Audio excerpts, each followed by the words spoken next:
Good afternoon, everyone, and welcome to this, our webinar on adolescent refugee challenges under COVID-19. I hope you're all keeping safe during these uncertain times.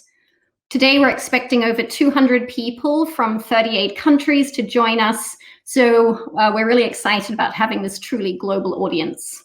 So thank you for being with us. My name is Nicola Jones. I'm the director of the Gender and Adolescents Global Evidence Gauge program at ODI. So as you all know, the COVID-19 pandemic is really posing unprecedented challenges across the world and exacerbating the precarious situation of refugee communities in particular, whose numbers have doubled over the last decade, such that it's estimated that 1% of the world's population is now affected by displacement. So today, our aim is to spotlight adolescent refugee voices from the Palestinian, Rohingya and Syrian refugee crises, and to identify key priorities for policy and programming, as well as together to put forward recommendations to address critical education and protection gaps, among others, for adolescents during the COVID-19 pandemic and beyond. So to answer these questions, we have a really wonderful panel lined up today. We will begin with my colleague Sally Youssef, who's a qualitative research coordinator with Gauge Lebanon, who's been carrying out participatory research with Palestinian and Syrian refugee adolescent girls and boys in camps and host communities in Lebanon, in person prior to the crisis and virtually since the onset of the pandemic. We will then have Dr. Teresa Beltramo, who's a senior economist and a head of analytics, research and knowledge management at UNHCR. And Teresa, among others, leads joint work with the World Bank, including operationalizing the UNHCR World Bank Joint Data Center. So welcome. We also have joining us today Manuel Rodriguez, who's the Chief of Social Protection and Policy with UNICEF Jordan. And Manuel will be sharing experiences of UNICEF's innovative work to reach the most vulnerable young people in camps, informal settlements, and host communities. So thanks for joining, Manuel. And then finally, we will have my colleague Veronique Babolet, who's a senior research fellow with the Humanitarian Policy Group at ODI. And she's been leading a range of work looking at inclusive programming in context of displacement. So thanks, Veronique, for joining us. So I would like to remind you to either use the chat box or to please tweet us your comments and questions to @ODI_dev. And we're going to begin today's discussion by hearing from Sally. But before Sally starts, I just want to very briefly give you a snapshot of the research that Gauge has been doing in humanitarian contexts related to COVID-19. So if I can get the slides to move down, they seem to be challenged.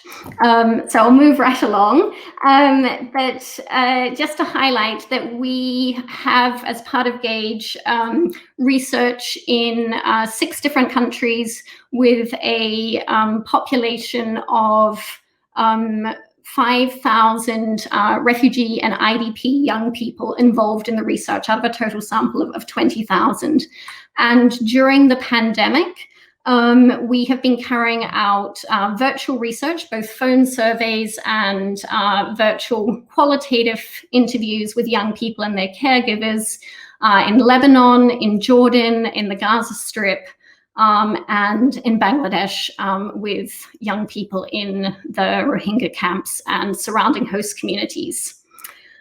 And what I would like to highlight is that the research that we are doing is really bringing into the spotlight the ways in which young people's gendered experiences and the role of powerful discriminatory norms are being exacerbated under the COVID-19 situation. So challenges that young girls face in terms of mobility, in terms of sexual harassment on the way to school, intimate partner violence for those who are married, all of those we're hearing from young people are being compounded during the lockdowns and the mobility restrictions that many people are facing in response to the pandemic.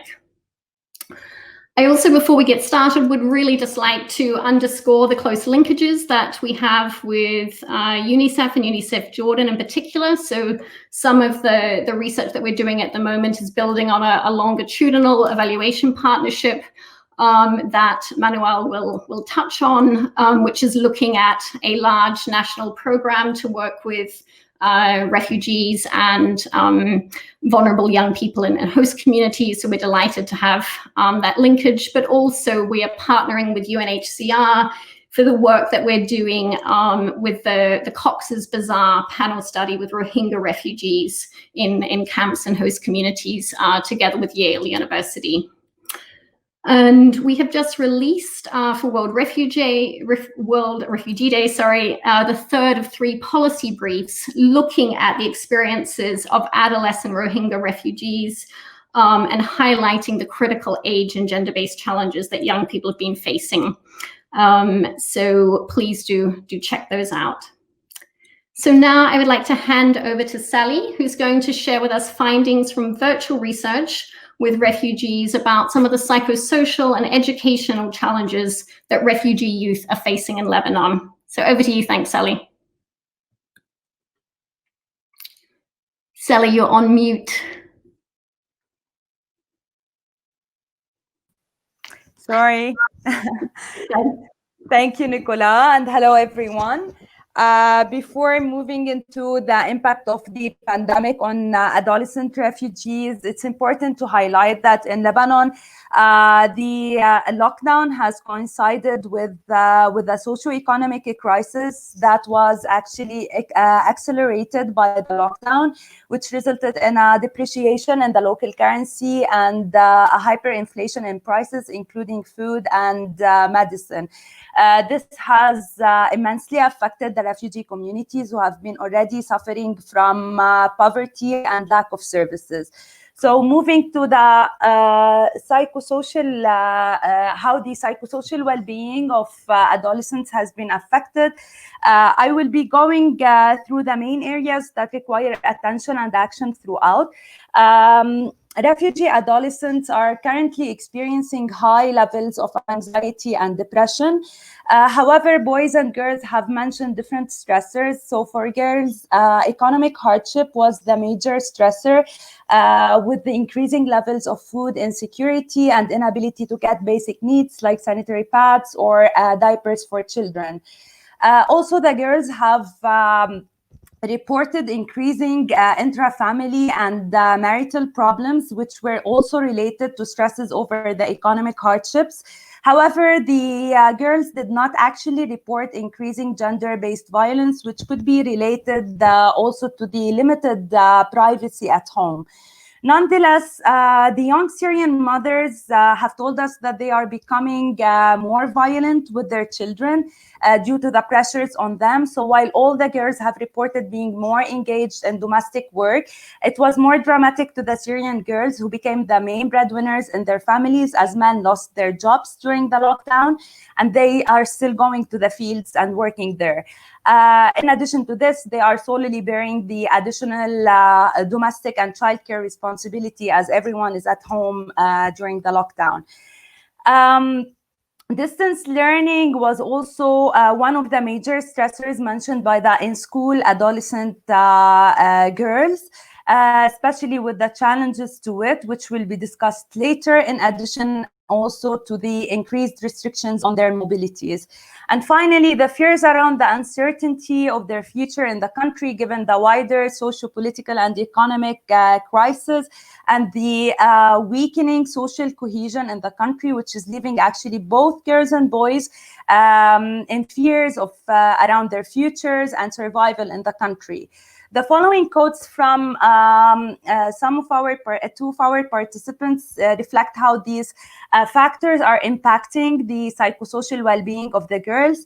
So a married Syrian girl said, "I am always nervous, shouting at the children. They used to play outside, but now they are with me all the time while I am working and baking. I'm not able to handle all of this. And sometimes when I get nervous, I lash out at my children, hitting them to relieve my anger." Another Palestinian girl said, I cannot understand the lessons by myself, and the stress from this is too much for me, especially with the situation of my family. All this is making me feel I am choking from inside and paralyzed. I do not see anyone outside and stay at home all the time. I feel I am trapped. For the boys, the stress over the economic hardships was actually aggravated for the boys, especially for the Syrian boys who are the main breadwinners in their families. With the lockdown, they became out of work without any alternative income or savings. The boys have also expressed extreme worries about providing for their families and have told us that they are resorting to borrowing in order to buy food and pay rent. And actually, the majority of the Syrian boys had to move their houses during the lockdown due to their inability to pay the rent. Regarding the intra-family problems, the boys were less likely to discuss these issues. However, the Syrian boys have told us that they are becoming more confined to their homes due to their increasing fears of being targeted by the Lebanese authorities and the Lebanese community, given the increasing discrimination against refugees since the beginning of the pandemic, as they are being viewed as a threat. So the following quotes show how the boys are impacted. A Syrian boy has said, "It is difficult more than I can describe to you. I am the main breadwinner in my family and I am not working and we do not have money. I borrow money when I can to get food for my family, and on top of everything, we were evicted from our house. We moved to a small house with 2 rooms only and we are 11 members in my family." Another boy said, "We cannot go out or visit our relatives and friends because our neighbors are scared that we have corona. When they see us outside, they call the police. They are annoying us a lot. We stay at home and we close the windows so that they would not see us." Moving to the challenges to distance learning, the major challenge that the refugee adolescents have mentioned was the limited access to internet and electricity. In fact, Lebanon suffers from power shortages and poor internet connectivity, which was the main challenge to distance education. In addition to this, the in-school refugee adolescents have told us that they were not able to pay the internet fees and the private electricity bills in order for them to attend classes. A Palestinian girl has explained, "I stopped studying because we don't have internet, we don't have money to pay for it. Even when we had internet, I couldn't really study. The connectivity is very bad and the electricity always cuts, which makes it impossible to attend the classes." Adding to these challenges, of course, the limited access to digital devices was another challenge. Even when the adolescents had access to access or partial access actually to limited devices, they also faced difficulties using the digital technologies or applications that their schools adopted for online education. A Palestinian girl explains, "I do not have a mobile phone and I can barely use my mom's. And the internet is so bad in the camp, so I cannot always attend my classes." Adding to these challenges, the in-school refugee adolescents were finding extreme difficulties in adapting to the new online teaching methods, and they cited also lack of support from their teachers, which was specifically challenging with the courses given in foreign languages. So in Lebanon, the curriculum is given either in English or in French, while, for example, that of Syria is in Arabic. And for students from Syria, it was already challenging for them prior to the before. And with the online education, it became even more challenging given the lack of support they are receiving. One of the Palestinian girls explained, This education method has caused us severe stress and depression. We are given more lessons and homework than we usually get at school without explaining them to us, and we are left to study by ourselves with little support from our teachers. I am not able to understand my lessons. And finally, I will leave you with some of the photo stories by our participants, which also reflect some of the major challenges facing the refugee adolescents in Lebanon. Thank you. Thanks so much, Sally. Some very sobering findings, I think really highlighting the different gender challenges that adolescent girls and boys are facing, both within the household, but then also some of the key issues you flagged related to social cohesion. So I'm sure when we go to the question and answer, there'll be lots of questions related to that. Now I'd like to turn to you, thanks, Teresa, to reflect on why strengthening disaggregated data is really key to be advancing the humanitarian sector's work and addressing some of these challenges that Sally has highlighted. So thanks, over to you. Thanks, Nicola, and thanks to ODI for the invitation. It's my pleasure to be here with all of you today. Indeed, I'll talk about the importance of comparable socioeconomic data for refugees and hosts in the wake of the COVID-19 pandemic. And I'll particularly try to articulate the importance for youth. So let me start off with outlining, what we know at UNHCR, pre-COVID, and what we expect and what we've seen so far from our existing work post-COVID. So, for starters, some 70% of refugees live in countries which have restricted right to work, with the majority excluded from participating in the formal economy and its related protection. And as such, it's not surprising that the majority of working refugees are employed in the informal sector. Particularly women and youth have a higher level of informality.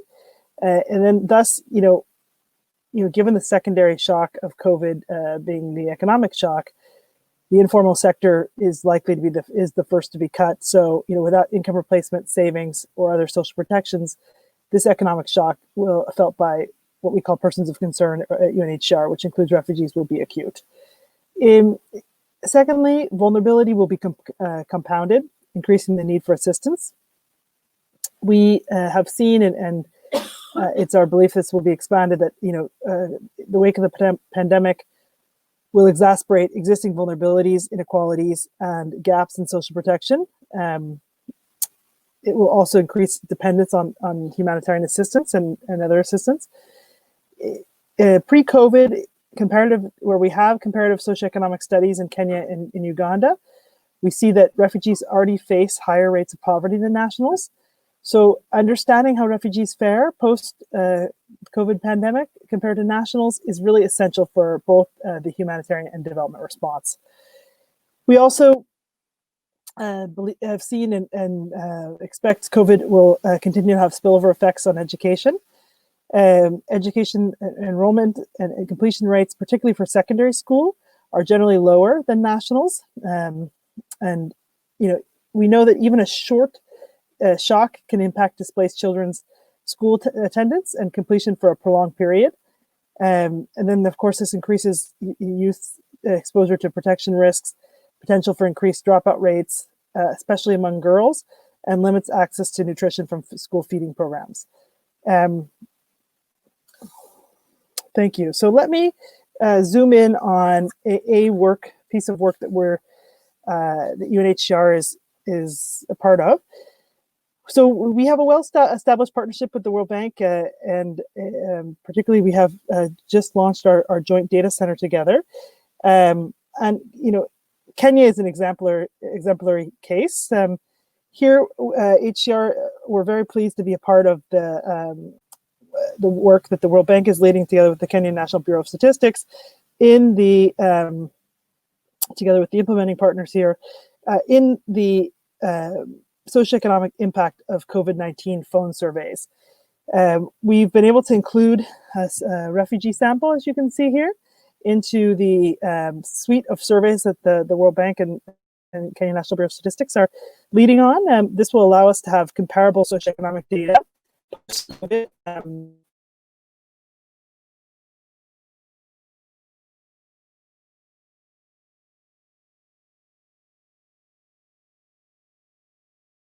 I'll show you the website next, but knowledge and behavioral changes, employment and income, food security, education and health services, subjective well-being, coping strategies, and then using the SWIFT methodology, we measure a rapid poverty assessment.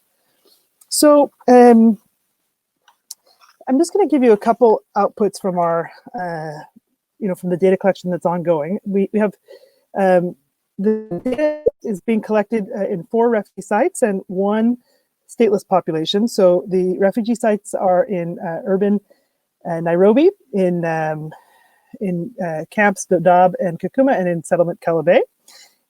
We also have a stateless population, the Shona people, who are outside of Nairobi and in peri-urban areas. So here you can see the link to our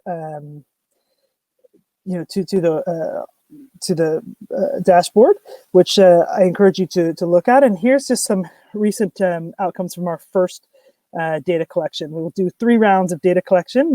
One we just completed in May. We'll do a second one in July, and we'll do one in September. And this is a repeat panel. So we interview the same household over time. And we also will. We're committed to getting this data out fast because colleagues, and it's open, so people can assess the aggregate data right away and on this dashboard, as well as we're very committed to getting out the anonymized data set as fast as possible, within weeks of the release. So on the dashboard, I just want to highlight that you can disaggregate by legal status, so refugees or non-refugees. You can also disaggregate by geographic, rural, urban, or all. You can also disaggregate by gender. So this should allow for further reflection. Here you can see some of our initial outcomes on employment, and you can just focus on that last data point. But where it shows refugees are far worse off in terms of employment, with urban refugees at the latest trend showing 6% employed versus over 50% for urban nationals. Similarly, for rural nationals, employment is 58% of people are employed versus 11% of refugees in rural areas are employed. These outcomes are particularly also,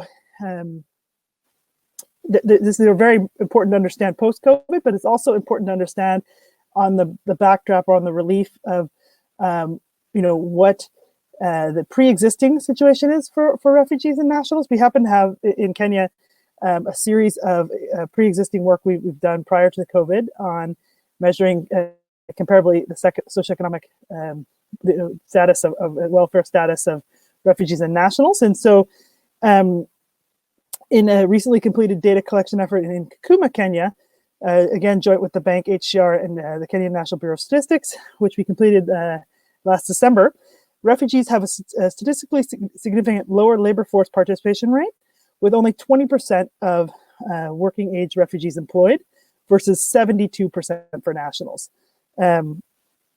Again, in Uganda, recently concluded data collection effort in 2018 by the World Bank and the Uganda Bureau of Statistics. HCR has done some analysis and it shows youth unemployment is disproportionately high for refugees. This is again pre-COVID, but youth defined as individuals between 14 to 25 have 14% unemployment for Uganda males and 16% for females versus 50% for refugee males and 41% for refugee females. This is prior to COVID. And I think, we know that, refugee populations are disproportionately young, youthful. So this already great divide that exists, between refugees and nationals will only be further widened under the pandemic. So let me turn to our last slide here to show you just what our initial phone surveys are showing around food security and education that refugees fare worse. You can see initial outcomes for food insecurity and education here that, post-COVID, 74% of nationals' children are engaged in learning activities versus 30% for refugees in Kenya. This is again on the backdrop of very low outcomes for secondary education prior to COVID. Again, that same study in Kenya shows that secondary education rates are much lower than pre-existing for refugees than they are for nationals. For net attendance rates, 14% of nationals prior to 38% of nationals prior to COVID attended secondary school, while only 14% of refugees. And as highlighted before, these interruptions to education, even short, can have large effects on educational outcomes, especially in settings with already weak outcomes, and could be a particularly large risk for refugee communities globally. And then finally, in terms of food security, you can see that particularly in urban areas, we see that refugee communities show a much higher rate of food shortages, some 52% versus 21% in urban areas for nationals in Kenya. So, we hope that just by highlighting a piece of work that is one of what we hope to be many, together with partners, that this can show the importance of generating comparable data for refugees and hosts, ideally with governments, national statistics offices, and then just as importantly, the value in making this data publicly available as a public good for all stakeholders. As the response is multifaceted, and it's necessary for both development and humanitarian actors to collect this data so as to help inform our response. Using the most accurate data possible. Thanks very much. Great, thank you very much, Teresa. Some very concerning findings about the stark divides, particularly around unemployment for youth, education, and then the links to nutrition and school feeding. So I'm now going to hand over to Manuel, who's going to reflect on how UNICEF has been twinning some rapid evidence along with tailored programming for young people. Thanks, Manuel. Thank you so much, Nicola and colleagues, and it's a great pleasure to be part of this webinar. Maybe to understand and contextualize how COVID is impacting refugees in Jordan, I think would be interesting to understand some of the characteristics of Syrian refugees here. Overall, the household size of Syrian refugees is around 5.3 members. Something very important is that 78% of Syrian population is considered as a highly or severely poor. Keeping in mind also that 20% of the children here in Jordan are multidimensionally poor. Then, in terms of coping mechanisms, we have seen that around 75% of the Syrian refugees have gone through this negative coping mechanism. 24% of that population have some kind of disabilities. In terms of income, as you may be aware, one of the challenges is the restrictions that Syrian refugees have in terms of accessing the labor market, because there are just some categories on which they can work. And in terms of income, their income is around 40 to 30% less than the Jordanian. Also, 64% of the population is under debt. I'm talking about Syrian refugees. And 5.1 of the children are considered or identified as part of child labor or working children. So keeping that in mind, and this is basically before COVID, these findings are from our multidimensional geographic assessment that we did in February this year. So now, with the onset of COVID, what we are expecting is as possible adverse effects are, first of all, reductions in labor and non-labor income. Specifically, we are talking about job losses, losses in hours, and reduced wages. In terms of non-labor income, we are talking about remittance. It's good to highlight that here, 8% of the overall household income comes from remittance. Also, we are seeing an important reduction on consumption, especially on food, and this is due to the increase of food commodities.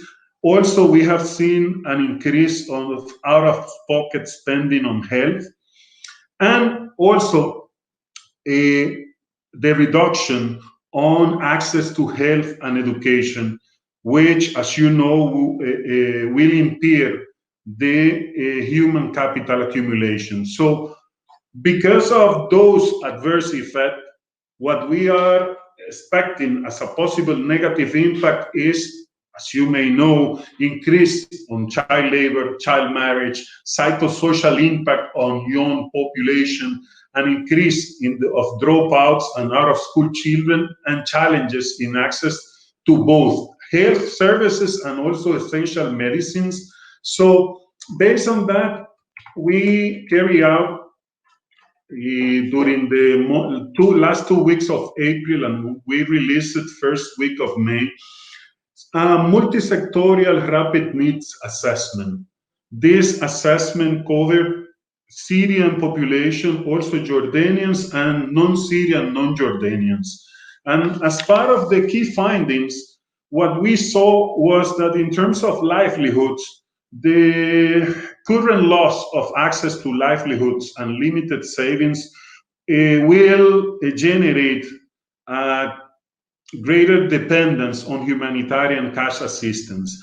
And also, we are expecting that the number of vulnerable households will increase. Just to have an idea, 35% of the refugees reported that they will have a secure job once the curfew is lifted.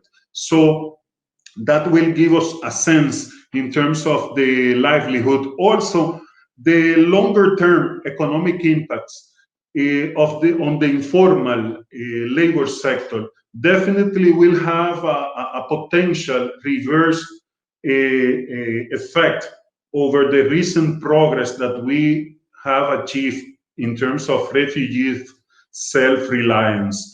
And this is particularly important on women, where only 8% of women were working before the crisis, before the COVID emergency, and majority of them during this assessment reported that their area of work was disrupted with the curfew. Also, in terms of protection, we found that the children's well-being has been negatively impacted by the crisis and resulting curfew, with an increase in the signs of distress reported among children, in family tensions, and in violence against children, especially related to COVID-19. Then in terms of education, in Jordan, while remote learning strategies were put in place at the onset of the emergency, and this remote learning was heavily relying on TV and online learning modalities, the assessment confirms that children in the hardest areas to reach and the most vulnerable communities are not always able to access these opportunities due to a digital gap. What I mean by digital gap is lack of connectivity, lack of devices, or in many cases, what we saw was that, for example, in a household with 3-4 children, they just had one mobile phone that was owned by the head of the household, and he had to share this mobile phone with the 3 or 4 children. So there is a gap there. But beyond that, beyond the connectivity, we strongly think that there is a need to provide more or to work more on the quality of the online content, and also training the teacher and support more the parental engagement. I think that when we talk about online learning, it's not like uploading into a website the materials that we used to use on face-to-face learning. We need to start working harder on creating content and interactive and attractive content from children. In terms of health, very quickly, what we saw on the survey was gaps in terms of awareness and some challenges to access health services, especially among female-headed households and on internal tent settlements. Finally, in terms of food security, regardless that this situation may have changed, because here in Jordan 2 weeks back, most of the economic sector started to reopen, but we found a reduced access to food for all population groups. 32% of the respondents did not have enough food to eat 1 week before the data collection.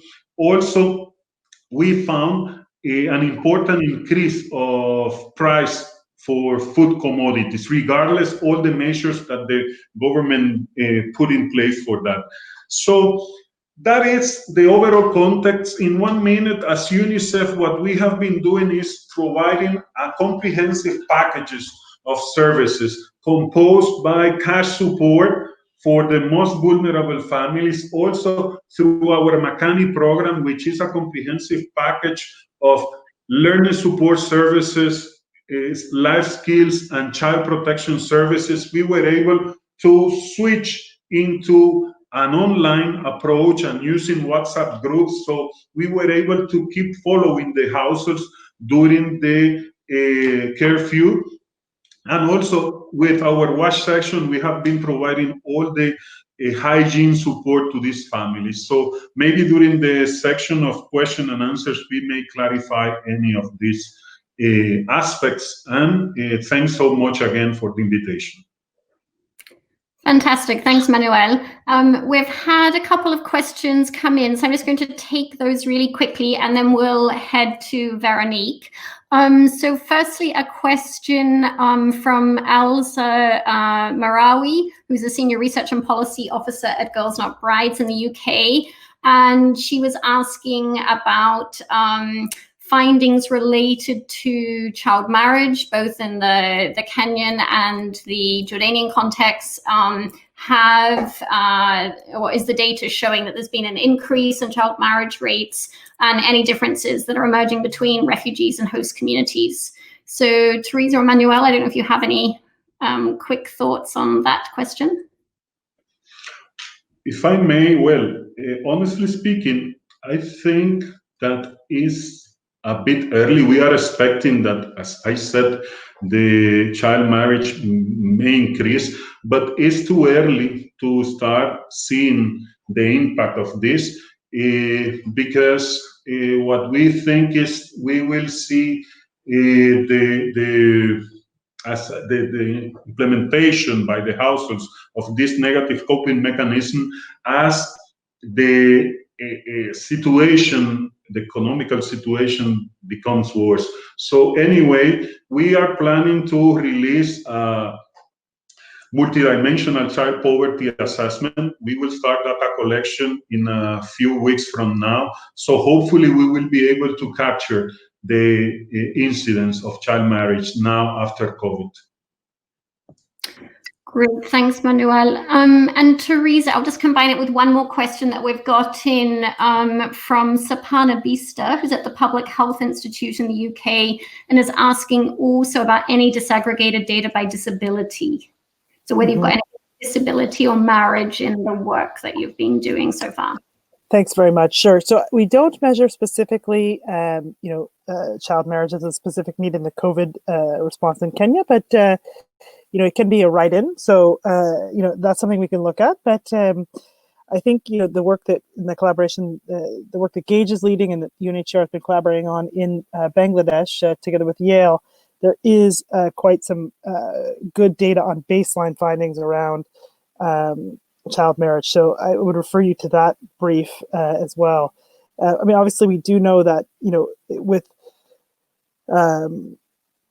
economic downturn and with the shock that the refugee population in particular will be facing, I think we know that, if this is a common, modality for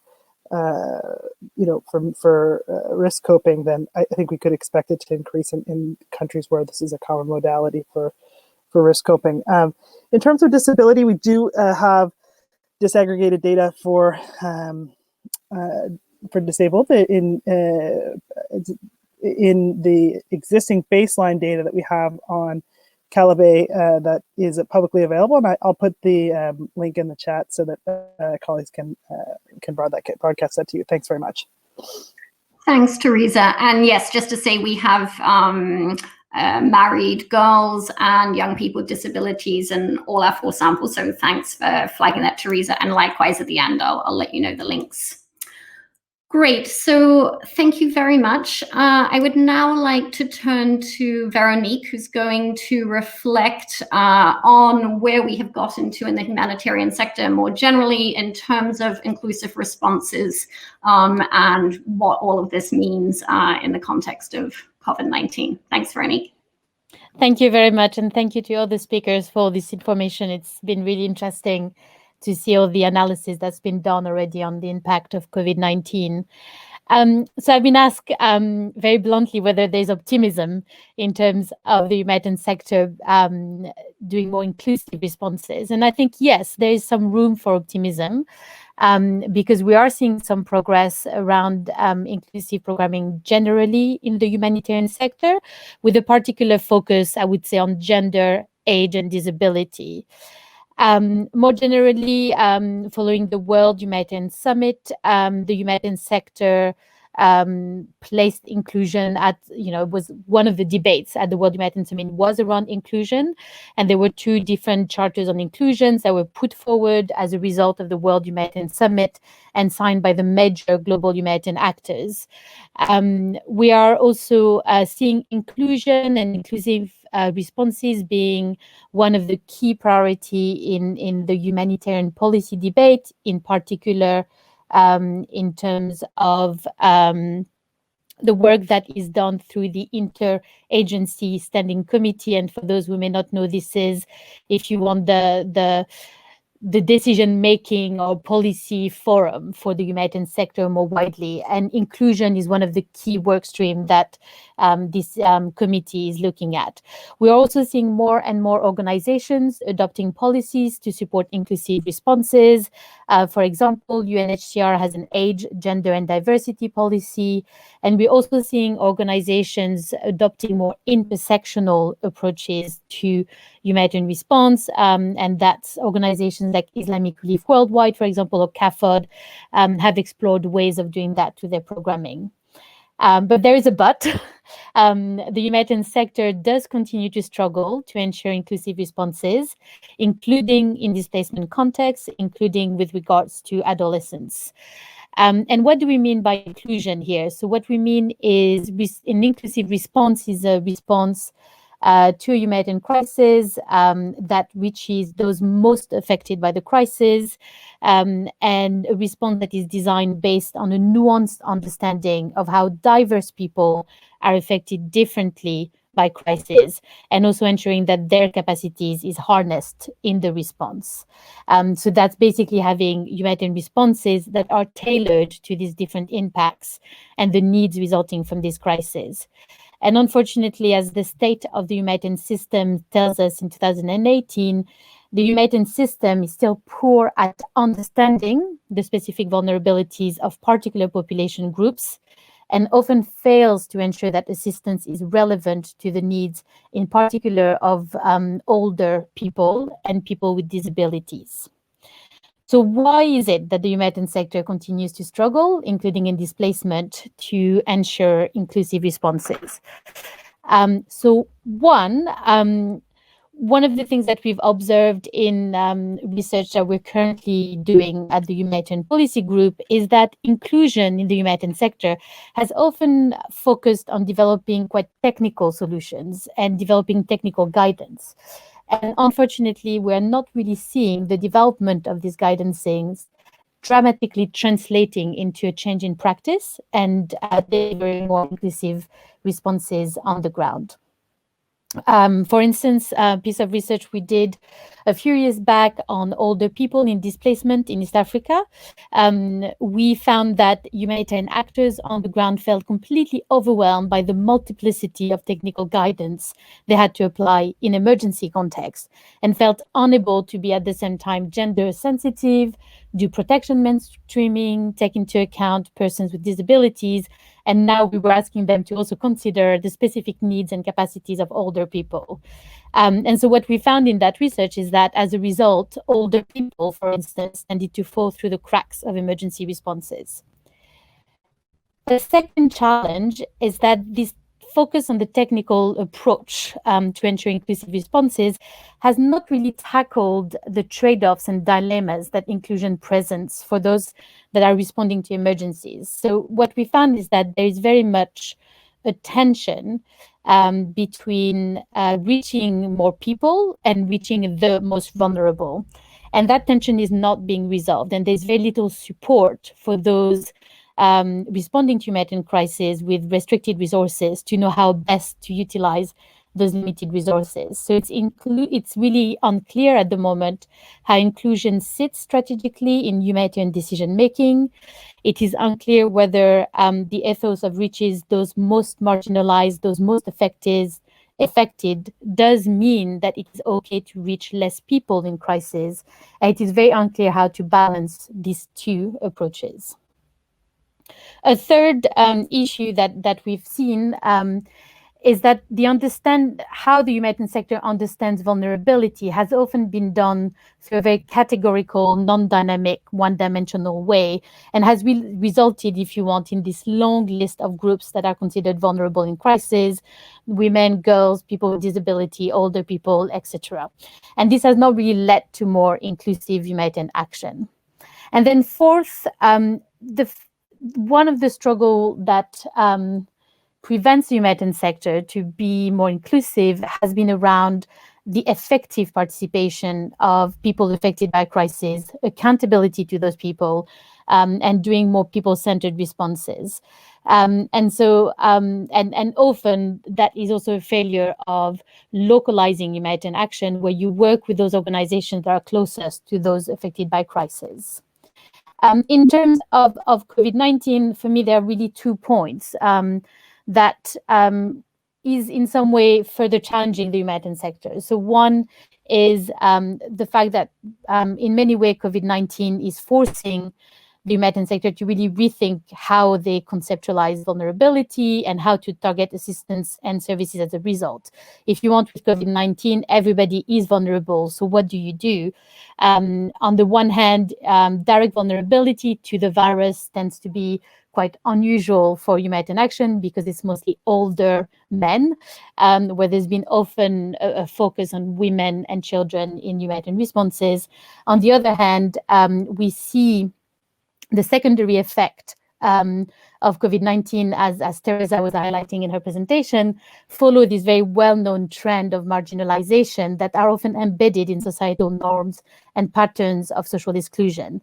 And for refugees in particular, COVID-19 really highlights the fact that they are too often excluded from social protection mechanisms and health provisions. And then the second big aspect, as Manuel was highlighting in his presentation, is that COVID-19 is changing what is considered to be some of the basic needs, and in particular around access to internet, access to technology. And these have become basic needs in some ways as a result of lockdown restrictions, and the lack of inclusion around digital digitalization, around technology, around internet, means that some of those most vulnerable are further marginalized from access to the services and the information that they need. And this digital divide is also something that we are looking at the United Policy Group, and this change, how this new pandemic is actually really showing us new needs and new areas of work for the humanitarian sector to ensure inclusion. I'm going to stop here, but I'm happy to answer any further questions. Thanks so much, Veronique. A lot of food for thought, and I think particularly resonating around the challenges of having a lot of technical guidance, but then doesn't necessarily resonate with actors. So a lot of work that's still done that's needed to translate evidence into something that's accessible and practicable and actionable for practitioners. I mean, picking up on that point, we have an interesting question in also trying to ask the researchers involved, what is it like conducting social research virtually in the context of the pandemic? And is there more that could be done to support researchers on the front line? I think it links in very nicely to the point that Veronique was making about leaving no one behind. So maybe Sally, you could reflect a bit on that first. Thanks. Yes, sure. Well, Nicola, the intersection of the crises in Lebanon especially has been hard actually on everyone. So basically, we as individuals, we are facing our own challenges and worries. Especially during the lockdown, it was really hard on us. We are also worried for our families who are also losing their income and facing different challenges within these conditions. At the same time, we had to be there, to be present, to listen to the adolescents, to try and support them, and to encourage them to share their experiences and to talk about them. This has been definitely and had a toll on our emotional and psychological well-being. However, Nicola, I think Gage was proactive in realizing the impact of these challenges on researchers. So for the audience to know, since the beginning of the pandemic, we have been receiving support sessions, support individual sessions where we would share our challenges, worries, and fears. And the office team has worked with us on positive coping mechanisms during this period.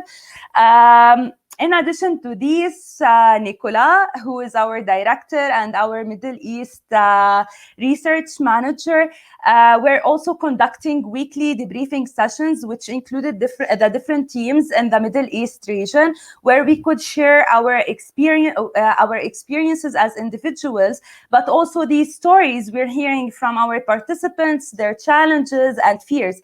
And actually, this was very helpful for us throughout this period. And it supported us a lot, mainly just to remain sane and to survive these compounded challenges during these troubling times.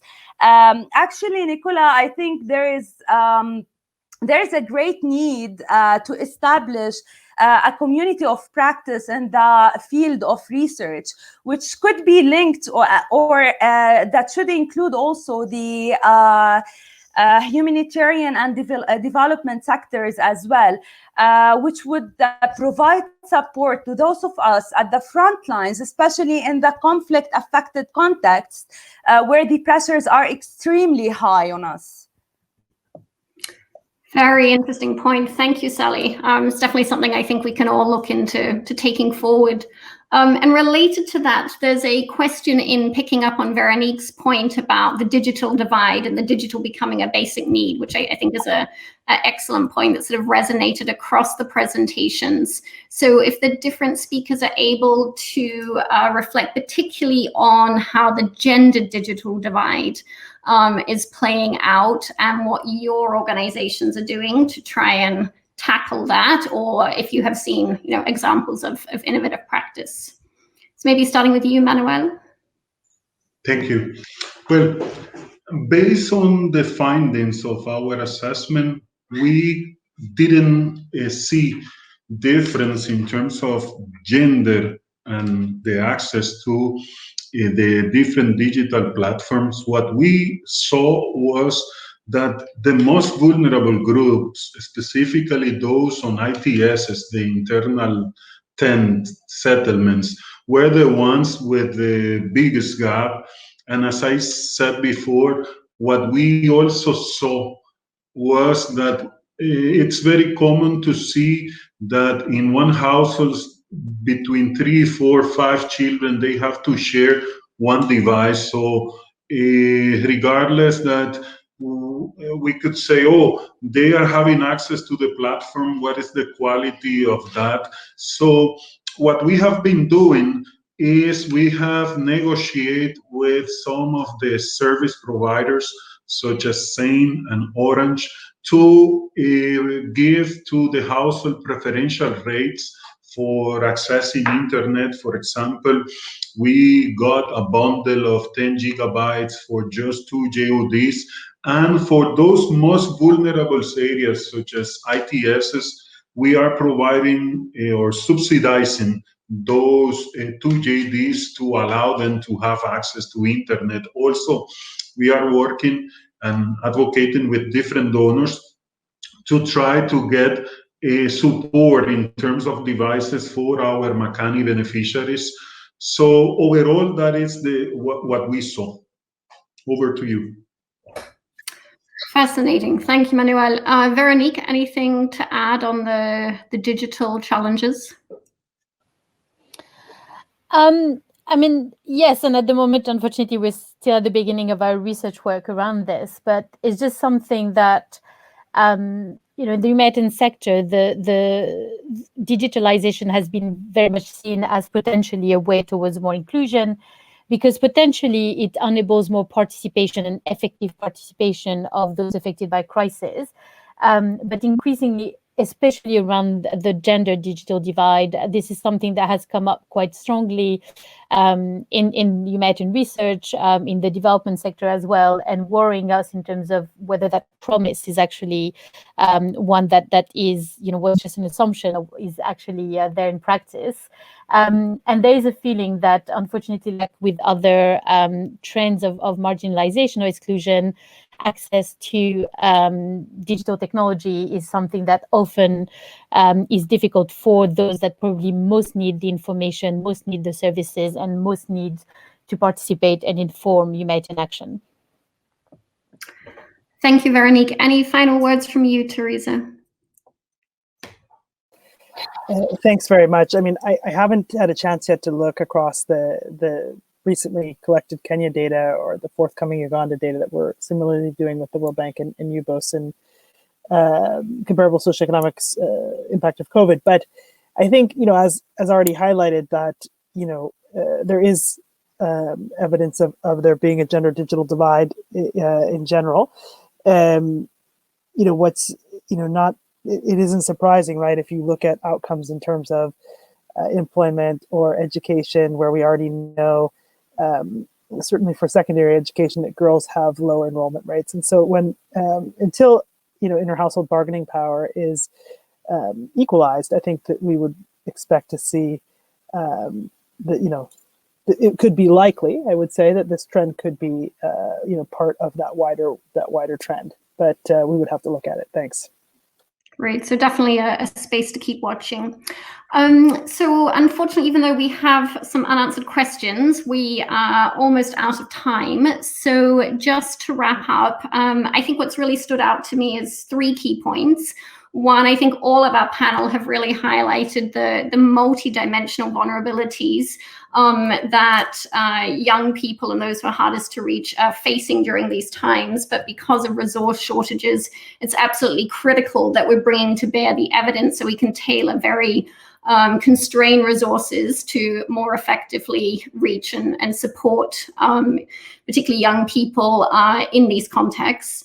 I think there's been a strong point made about the need for innovative, nimble, virtual and face-to-face mixed methods research, and really a disruption of the existing rather slow research infrastructure. So a need to really be able to inform very quickly in real time the decisions that policy actors and program actors are needing to make. And then finally, a plea for everyone in this space to really make sure that we're then thinking about, as Veronique highlighted, how do we really translate that evidence and that knowledge into a format and a discourse and a dialogue that's accessible and meaningful for those who can make the change on the ground. So with that, I would like to thank all of our panelists very much indeed. I think we could have had a full day session. There's so much richness behind the reflections that you were able to share. A big thank you to those of you online as well for your thoughtful questions. We will be putting the recording of the discussion online and also sharing some of the key resources. So you'll get an email out about that as well. So thank you all very much.